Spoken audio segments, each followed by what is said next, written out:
the Miata, that man right there, okay? Nobody else. Because without Jujiro Matsuda, who founded the company, and it was known for the longest time as Toyo Cork Products, there would be no Miata, okay? And, you know, it's kind of counterintuitive. Outfit makes cork products, does a really good sports car. How do you pull that off? Well, I don't know.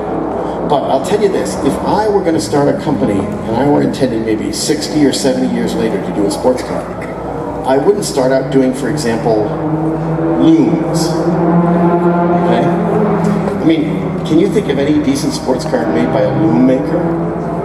Even a loom maker that's tried it 3 times? I can. But you know, you have a project like the Miata. It's like anything you have, it starts somewhere. And it has been said that this psychopathic scrawl on a chalkboard that was made in shortly after tax day for Americans in 1979, it was the start of something. And this, I mean, it's a lousy drawing. It was a weird situation. Mr. Yamamoto just said, what should we do after RX-7? So I kind of put that in the board. And he excused himself to go to the toilet and came back afterwards, and we didn't talk about it. We went to a baseball game, and I didn't hear a word about it again. But there is deep, deep, deep meaning behind any sort of thing. You know what they say, a picture is worth 1,000 words? This picture was career guidance, okay? Very critical career guidance for me. So I decided, well, I won't be a car designer. I still had this idea for this cheapy sports car. Partially came about from my father. My dad was a complete autoholic. He owned nothing but English sports cars from like 1940 until I guess about 79. No, it's about 77. And we used to go to any motorsports event within like a 500-mile radius of Los Angeles, as long as there was a right-hand turn in it. So we'd be going out places, we went to concours and such, and I remember it vividly. We're in his Austin Healey, my brother and I sitting in the so-called back seat of a Healey, as we go down Olympic Boulevard in Los Angeles, and the car kind of goes and pulls the side of the road because the English SU electric fuel pump had failed, okay? Or it was functioning as it was supposed to.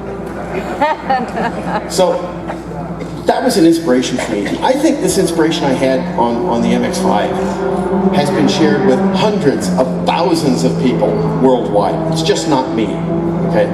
So right there, the inspiration for the MX-5, okay? Don't slip on the pavement.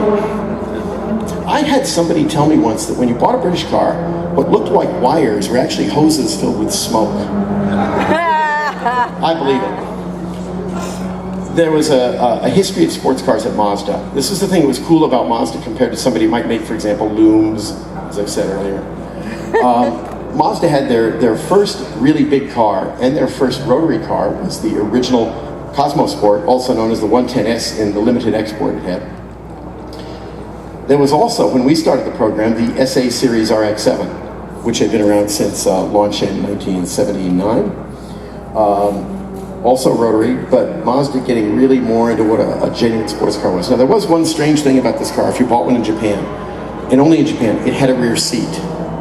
Okay, it was good for legless midgets and not much else. Okay, but to give you an idea that when we really first started working pen to paper on what became the Miata, that car was just at its midlife facelift.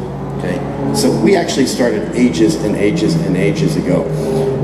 It had a very long gestation period because by the time the first generation car came out, the second generation RX-7 had been launched. And it wasn't long because a long gestation period because of inability or lack of focus. It was because the system at Mazda had no way to drop a new product into it. Everything was developed to compete against Toyota, and then you had a replacement on a cycle. So if you wanted to squeeze something in between the chairs, it was actually quite difficult. There was no process. One of the things that we did, we created the process that allowed that to happen. We didn't plan on it, it was an accident. When we actually got the approval to do the car, I wrote this 18-page concept document of text, and they had never had a concept document done that way, so my boss, Mr. Ida, said, Bob-san, can you trim it down to some key points, what the car has to be? So this was the brief on the concept. But Mr. Ida, who was a very sharp character, he also said, why don't you make a document of what the concept isn't? Which I called the anti-concept, but he called the non-cept. And everything that the car shouldn't be was in here. This document was not widely distributed. It went to Mr. Hirai, who was the program manager for this first generation car, and it went to the head of product planning, but had not been distributed, and this is actually the first time it's ever been shown to the public, so don't be scared. And we've got these 20 bullet points, but in actuality, if you want to sum up what the MX-5 is, and also why nobody has been able to do another MX-5, is right here. That's the reason, okay? And it doesn't get a lot more simple than that. You think about this just for a minute. The Honda S2000 project started under a guy named Norimoto Otsuka as the Honda S1600. And everybody who's done the Miata beater said, we can make it more powerful. We can make it roomier. We can make it irrelevant, okay? And they've done it skillfully. I mean, I'm still waiting for the next generation Solstice or Saturn Sky. I'm not holding my breath anymore, but I'm still waiting. But that is the essence of why the ND is a damn good car. And I'm going to say something that some people might get a little bit out of shape about. That is a better Miata for today than the NA was for 1989. Because the world is radically different. And the secret with the Miata through the NB, the NC, the ND, Mazda has kept it relevant to the time. And you know, you've got some cars that got launched in this that were irrelevant when they were launched. I was sitting at my desk at Mazda in late January 1982, and Mr. Yamamoto, who had a surprise visit to the States, pounded me on the shoulder. What are you doing, Bob, son? B-Series pickup truck. Waste of time. You should do your light sports project. I had completely forgotten about it. And I went, huh? He says, oh, chalkboard. Oh, yeah, okay, boss. He says, I'll talk to your boss. It'll be okay. About 2 hours later, they had a meeting. My boss comes to my desk. Oh, Bob-san, how are you? I'm fine. I talked to Yamamoto-san, and we agree you should work on lightweight sports, but B-Series truck is really important. So we decided a work plan. You can come in and do it as much as you want before 8:30. You can work on it all you want from 12 to 1. And after 5:30, as much as you can. Thanks, boss. So for 7 years, I came in at 7 o'clock in the morning, 6 o'clock in the morning, 7 o'clock for a weird period of time for a while that I'll explain later. The first guy working the program was Masao Yagi. They're only listed alphabetically. I apologize. But Yagi was there, and when I joined, if you take the management out, the division increased by 100%. This is 2 of us, plus the manager. And Yagi, once we got the B-Series out the door, he started sketching. Then in the third quarter of 1992, we had some gray aliens abduct Mark Jordan from Opel. And it was hard finding German-speaking gray aliens, but we managed to get some. And Jordy came in, and Jordy, I don't know how to put this. Mark is here, by the way. Somewhere is he? There he is. There he is. Wie geht's, Mark? Alles gut? Ganz wunderschön. Okay. Jordy, of course, moving to California. Where am I going to live? Live in the same apartment complex as me. So Mark moved in. Hey, we can carpool. So basically, I had a guy who could put to slave labor working on this project. And he couldn't leave till I did. Until he wised up and moved. But Jordy's got started at Yagi, and these guys were going great guns on this whenever they could. It was still, and the one thing you have to remember about the MX-5 project, once we got the go-ahead, okay, in fact, before we got the go-ahead, nobody in the States worked on it really full-time, because we had other jobs. We had critical things like, Bob, we need you to determine how much more legroom we need in the next 626. Tom, tell us, we need 15 proposals for 323 wheel covers. We had really tough stuff we had to do. And we did MX-5 in between. We had enough interest from the 2 studios in Japan, one in Hiroshima, one in Tokyo, to do a small sports car concept. And we had no engineering support. What we had done was kind of arbitrary. We figured the car would be built from the parts bin. And therefore, we took one component, the RX-7, first generation RX-7 rear axle, and that gave us the track of the car. So the design guys from that said, okay, if the track's this big, the wheelbase should be like this, and they did the proportion of that. Japan had, the studio in Hiroshima did a 2-seat front-wheel drive coupe, and the studio in Tokyo did, which was running out of an office in a high-rise. It was really cool, had a great view, but you know. But they did a midship 2-seat coupe. And we had the sketch program. Mark went back to Japan with it. The intention they had, there was no official approval for this. There was a group called Technical Research Division, which was mainly human factors. They were kind of asked to oversee this. And they were hoping we'd have 3 sketch ideas, and of the 3, 1 would be eliminated. We'd have 2 sketch ideas, we would do 2 clay models, and 1 of those would be eliminated. Then at least we'd have 1 car we could go to management and say, we're interested in doing this. Because the Tokyo and the Hiroshima cars were very state of the moment, they were real modern and trendy with what was hot back in 1982, 83. They looked great. The sketches were really evocative and super. Mark and Yagi did great sketches. Tom, I think, started on some of them too when we came in. I'm getting ahead of the book. But the problem we had was we took this rather simple, more classical line where the proportion was more important than the surface entertainment. Okay? So in sketch form, the Japanese looked at them and was like, oh, this is old. And we lost the sketch program, basically. Mark comes back and he's all bummed out, and I would be bummed out too. What we didn't know was the guy who was stewarding this, a fellow named Masakatsu Kato, felt sorry for us. So he said, okay, well, we'll have them do a clay model, but we won't really judge it. We'll just judge these 2. And clay model, now we're getting into 3-dimension. When Tom came in, he was given the hardest job in Mazda. He was given the job of doing an MPV concept. And as Tom is wont to do, he did the coolest, wildest MPV I have ever seen in my life. I don't like MPVs, I like this thing. And they said, okay, we're gonna do 3-dimensional. So we thought clay, no. In the 1980s, there was a lot of move to do foam models. I'm just waiting for, say, attention Kmart shoppers. But we had this model, and Japan wanted us to do it in foam. And effectively, it's like a version of styrofoam on steroids. They thought this was going to replace clay. So we didn't have a facility to do it. Was it Design West was in the outfit, right? Yeah. Design West. So poor Tom was exiled to this place to do this model. And he worked his Oshiri off on it, okay? And model was great, but it was like he was coming back to the head of design, computer saying, this is insane. And Tom basically helped to bulldoze the idea. We got a clay studio so we could actually do a clay model. So I have to say, first of all, welcome aboard, Tom, and thank you, Tom. Okay? Because otherwise we'd be pushing foam around and who knows what we'd be doing. Maybe we'd be, it's not even worth really thinking about.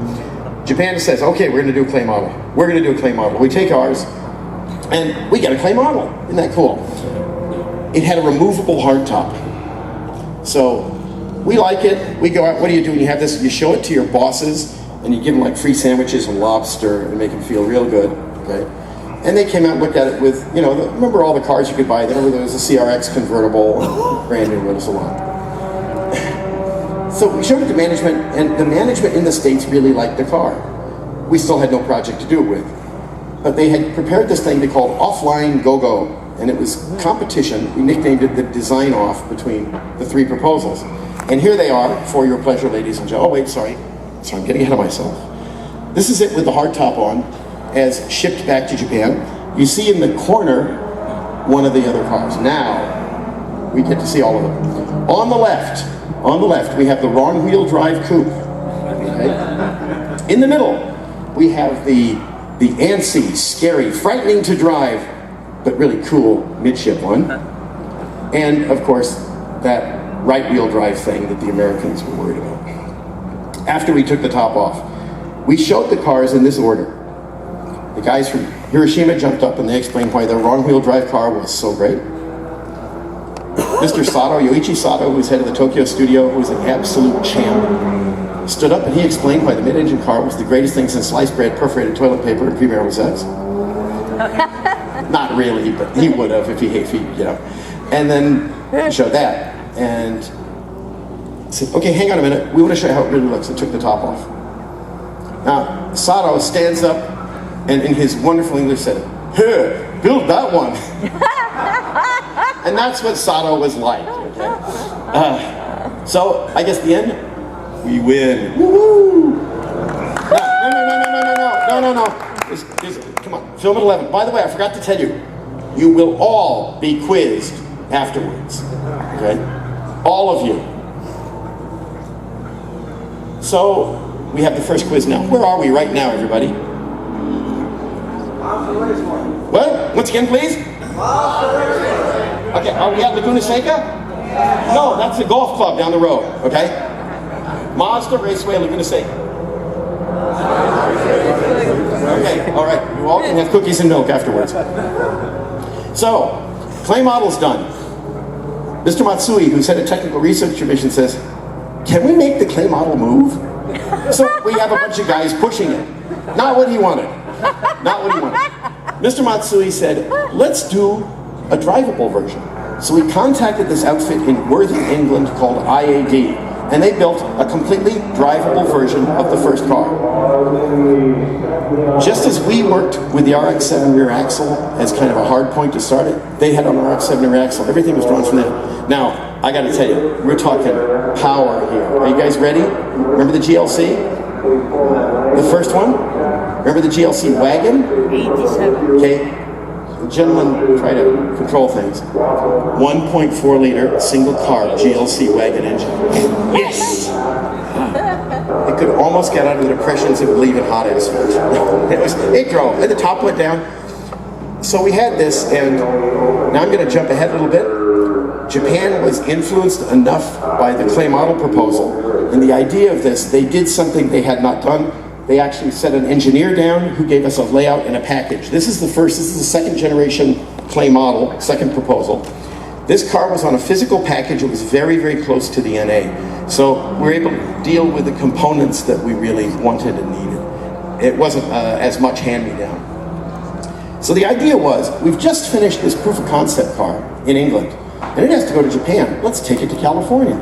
So they took it to California about the time we were doing design check on this. And it was great because we got to put the two next to each other. Now, there's some similarity and such. They're both red. But that other car is probably about 6 to 8 feet farther away than the other one. And what you don't understand is, it was huge. It was a giant, okay? This is why we were so happy we had the package that we used on the second generation clay model. The head of design at the time was a gentleman named Shigenori Fukuda, and he did such a good job keeping Tom and I in line, they made him head of all design. So he went back to Japan, and Tom became our design chief. And Japan said, okay, I forgot to mention. This project was so secret. We were in one part of Irvine, California, near the airport, and over near where the 405 and the I-5 collide is where Mazda US headquarters was. The guys in the US building didn't even know we were doing this. That's how secret this project was. And of course, when you have a really secret project with $1 million automobile, one-off, what do you do with it, right? You put it on a flatbed truck. You wrap it up. You follow it in the latest CRX convertible. And you drive to Santa Barbara where you take everything off and you park it next to other cars and park it at the road and watch people when they go by. Now, the hardest job anybody ever had in the entire MX-5 project, and I say this to this day, is the bastard that had to take that Triumph and drive it up to Santa Barbara for Orange County without it breaking down. Now, I can't say his name because he never made it back and we never saw him again. Moment of silence, please. And of course, you drive it to a shopping center. The man steering the car here is Norman Garrett. Norman, are you here? No, he took off. He knew. Because he had to run into Costco and buy 8 pounds of short ribs. So, the program is approved. They're going to do the car. The concept document you saw went out, along with a single page we had in the first document. It's kind of interesting. It said, why not a 10-year car? Because Japanese cars were inevitably on tight product cycles. Mass market sedans and such would be on a 4-year cycle. Things like the RX-7 were on considered 5 to 7. We had pitched it out there as an idea, and it was something that was discussed for a long time. But it doesn't matter about that. Here we got the car. Now you'll see, with the exception maybe the taillights, the door handles, the top cover, that's pretty much the production car. Dimensionally, we're spot on, okay? By the way, 1600S is what we wanted to call the car for a while, until we became lucid. By the way, anybody know what Miata means? You don't count, you're German. Anybody? Yes, sir. High reward. That's close enough. Okay, we'll give you a B+ on that. It's Old High German for reward or prize. Yes. The gentleman that came up with that is a guy named Rod Bymaster. Okay, Rod is not with Mazda, but I want to tell you, Mazda were so indebted to him, they put his name under the hood of every NA. Every single one. If you want, I can show it to you afterwards, okay? Damn, I didn't get my name in it. Rod got his name. It ain't fair. Tom, your name's not in, is it, Tom? It's just Rod, right? And we've got 3-letter names. They wouldn't even put ours in. I mean, mine's only 2 letters for crying out loud. And my dad gave me a name that when I'm drunk, I can spell right front to back. So we had this car, and we are happy. Management's approved it. I mean, cat that ate the canary. I mean, look at this. And it's interesting. Mr. Yuang Chen on the far left is head of Lexan Design in Taipei for Lexan. We have Norman Garrett, we have Koichi Hayashi, but we got the fat guys as bookends. Okay, and fat is an extremely important part of this project because we shipped the clay model back to Japan. Mr. Fukuda, who had actually been shepherding it from the start with us, is now head of Mazda Design. He sees the clay model and he goes, it's almost as fat as Bob is. We had been working on it so long, you get blinders, like this looks great. So Fukuda-san set his guys loose on it. And yesterday I went over to this side, so here I'm gonna go to this side to show you. This is what Fukuda-san did. Now, everybody says this is minor work. This is astonishing. He took the sides, he tucked them in more, put more radius in. Look what he did at the front. He slimmed down the sides. I go back to the other one, okay? Ready? Here's Super Miata, here's Lardy Miata, okay? So, it's on that one too. You don't have to crick your neck both around. Yesterday I stood over here, okay? Yesterday I stood over here. Yeah, I stand over here. Because I don't want people to think I'm a lefty or a righty, okay? I'm a radical middle of the roader.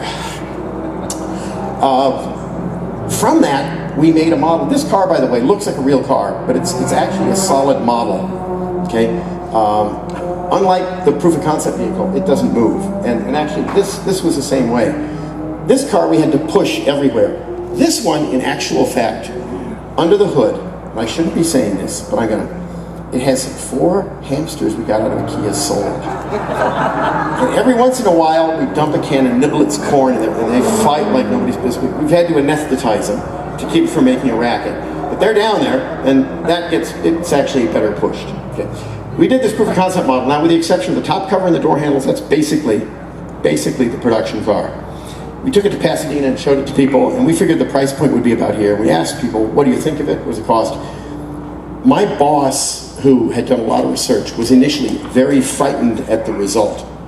And the reason was, he said, Bobson, too many people like this car.